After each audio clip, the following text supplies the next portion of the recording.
For those who don't know, Adam Schiff is a lawyer, author, and currently a U.S. Senator who's representing California. He's from Massachusetts, and he graduated from Harvard Law School. After graduating, he moved to Los Angeles so he could pursue his political career. He led the first impeachment inquiry against U.S. President Donald Trump and has been a very vocal critic of Trump since he's been in office. He also pushed for sanctions against Russia after their invasion of Ukraine, and that caused a lot of criticism coming from the Republicans. However, the tension between Schiff and Trump has never been worse than it is now. Let's start from January 26, 2025, where Adam Schiff completely bashed Trump on NBC News. This was because President Trump had fired 18 general inspectors because of the January 6 rioting incident at the Capitol, claiming that Trump broke the law and is basically abusing his power. Take a look. Senator, I have to get your take on President Trump's decision to fire 18 inspectors general. I just had this conversation with Senator Lindsey Graham. In legislation, which actually you originally sponsored, presidents have to give a 30-day notice to Congress that they are going to do this. You heard Senator Graham just say technically he may have violated the law by not notifying Congress. Is there anything that Congress can do about this decision by President Trump? There's a lot that we can do, and I have to say, as someone who introduced the Protecting Our Democracy Act, which was designed in part to protect inspector generals, to write off this clear violation of law by saying, well, technically he broke the law. Yeah, he broke the law, and not just any law, but a law meant to crowd out waste, fraud, and abuse. And yeah, the remedies Congress has. We have the power of the purse. We have the power right now to confirm or not confirm people for cabinet positions that control agencies or would control agencies whose inspector generals have just been fired.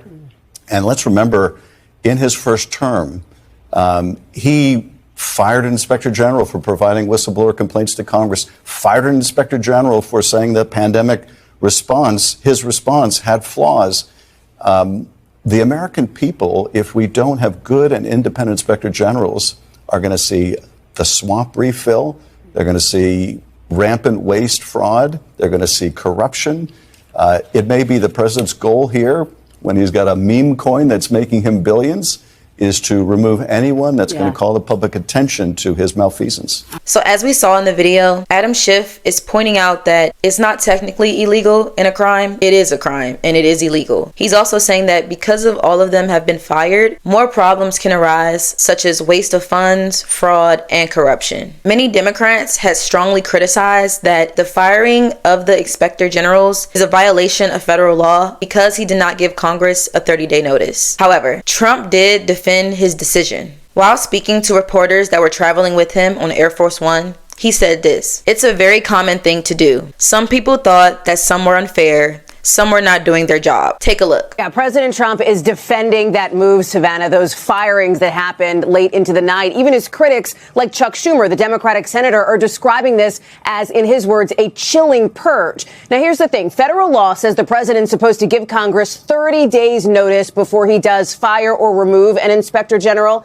And while Trump ally Senator Lindsey Graham acknowledged that technically the president violated the law, he says he's not really losing sleep about it, since the president does have the authority to ultimately remove these watchdogs. One of those now fired IGs over at the Interior Department tells NBC News that the key question moving forward now is who the president appoints at this point. True watchdogs, or in this person's words, lapdogs. The president said on Saturday night he's going to put very good people in place. Savannah. Days later, Adam Schiff spoke on Trump's 25% tariff tax on Canada, China, and Mexico. Of course, Schiff did not speak highly of President Trump, and he made it known that he does not agree with Trump's aggressive decisions. Take a look. From California, Adam Schiff. Senator Schiff, thank you so much for being here with us today. And let's jump right in. Can I get your reaction here on these new expected executive orders here to tariff aluminum and steel as well? Well, these tariffs, if they're not targeted, if they're broad in their impact, are really going to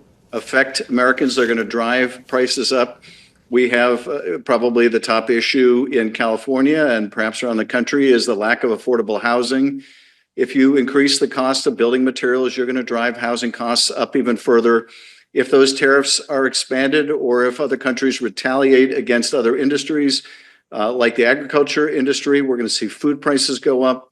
So in addition to all of these actions that are going to drive prices higher, a lot of the president's other actions, such as the mass deportations, which are going to keep farm workers out of the farms and also deprive our construction workforce of a lot of the manpower they need, that's further going to drive up prices.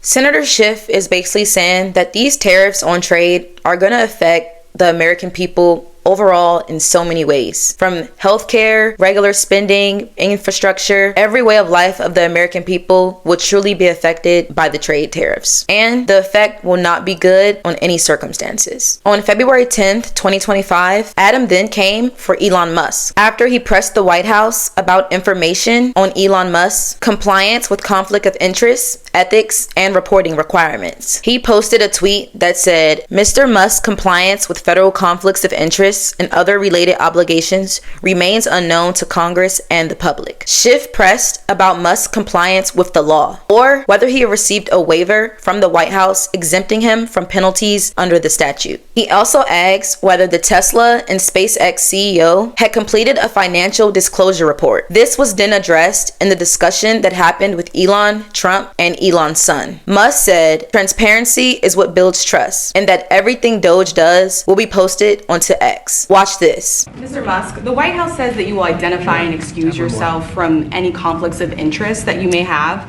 Does that mean that you are in effect policing yourself? What are the checks and balances that are in place to ensure that there is accountability and transparency? Well, we actually are trying to be as transparent as possible. In fact, we post our actions to the Doge handle on X and to the Doge website. So all of our actions are maximally transparent. In fact, I don't think there's been, I don't know of a case where an organization has been more transparent than the Doge organization. So, there has been a lot of back and forth between Schiff and Trump. But now recently, and perhaps a more indirect blow, is when Schiff spoke about Kash Patel. Adam Schiff went on X and wrote this: "Kash Patel took the fifth before agreeing to testify before a grand jury. Now, he doesn't want to share his testimony about Trump's unlawful retention of classified documents." He then added Senator Booker and Senator Whitehouse, and I sent a letter demanding that he disclose what he said. It is essential. Now, to put this into context, Kash Patel is a very close political partner of President Donald Trump, and he has been confirmed by the U.S. Senate to run the Federal Bureau of Investigation, which we know as the FBI. Patel, a former Defense Department Chief of Staff and ex-prosecutor, he was confirmed in a party line of 51 to 49, with only 2 Republicans joining in on the Democrat side for the voting. There, it cited concerns over his qualifications to lead the agency and claiming that he would seek retribution against anti-Trump people. Patel raised alarms for Democrats for saying that before he was nominated, he would come after anti-Trump conspirators in the federal government and the media. "This is someone we cannot trust," said Senator Adam Schiff of California. "This is someone who lacks the character to do the job, someone who lacks the integrity to do the job. We know that. Our Republican colleagues know that." He can't do the job. He won't protect the public. He will misuse the resources of the Bureau. He will weaponize it against the president's political opponents rather than protecting the safety, the public safety of the American people. We will vote no.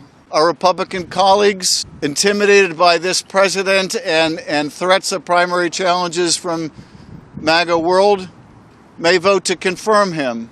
But as my colleagues have said, they will have to live with that vote, be accountable for that vote, and be accountable for all the destruction that Patel does to this premier law enforcement agency. Lastly, I want to share a video from Adam Schiff where he detailed that Trump is not fit to be president, and when are the American people are going to have enough. So as we heard in that video, Senator Schiff is wondering where is the line and who's going to draw it? When will we draw it? He goes on to list, does something terrible have to happen in America for the line to be drawn? And ironically, he then lists everything that Trump has done, and it's all bad when you just sit back and listen to it. And he said that the line for him has been crossed a long time ago. Where do we draw the line with Donald Trump? What level of unfitness in a nominee? What level of unconstitutionality in an executive action? What level of abject disregard of our judicial system? What national security threat or risk will it take? What action could he commit where we would be joined by our Republican colleagues in saying we've had enough? Where is the line? Is an action too egregious or an appointment too absurd, a risk or threat that is too big? Where is the line? Is it disobeying a lawful court order, which this administration seems to be laying the groundwork to do? Is it confirming a patently unqualified FBI director who wants to close down FBI headquarters and makes music with felons who beat law enforcement?